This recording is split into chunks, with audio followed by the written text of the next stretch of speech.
heaven and the earth. He says the earth is the Lord and the fullness thereof. So if the earth is the Lord's, if he says, oh boy, stay here, this is it.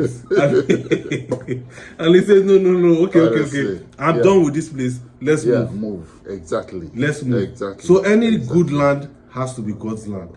And then the thing is that by tradition, a lot of people have been dwelling so much because God has blessed them on that place. They want to they stay believe there. Then they now start idolizing it, like what we said earlier, sir. Yeah.